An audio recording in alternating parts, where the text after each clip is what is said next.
Accident जे होतात, कोणते कोणते वाहनामध्ये जास्त होतात, किती वेळात होतात, हे 6 ते 9 आणि 9 ते 12 हे 2 वेळ आहे ज्यांचे जास्त ऍक्सिडेंट होतात. आणि हेच जे आहे ना, हे रिव्हर्स करायचं आपल्याला. म्हणजे आपण गेलो आहे ते यू टर्न करून परत शून्यावर कसे आणायचे त्याच्यासाठी आमचे हे प्रयत्न चालू आहे. म्हणून आपण याला यू टर्न ऑपरेशन दिलेलं आहे.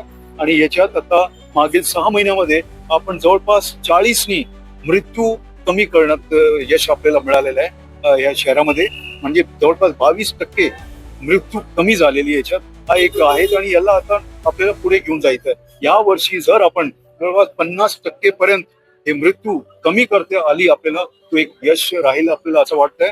आम्ही रोडवर राहणार आहे त्यावेळेस आणि ते चेक करायचे आपल्याला की जास्तीत जास्त याच्यात कसे आपण कमी वेळेमध्ये हे बदलाव आणू शकतोय. हे माझे तुमच्या मार्फतीने आव्हान राहील सर्वांना की be careful, don't drink and drive आणि रॉंग साईड ड्राईव्ह करू नका. कुठल्याही ट्रॅफिकच्या नियमांच्या भंग करू नका. नाही तर आम्ही रोडवर आहे, चेक करणार आहे आणि तुम्हाला सजा पण मिळू शकते. BNS मध्ये आपण मोटर व्हेकल ऍक्ट मध्ये तो करतोच आहे कारवाई.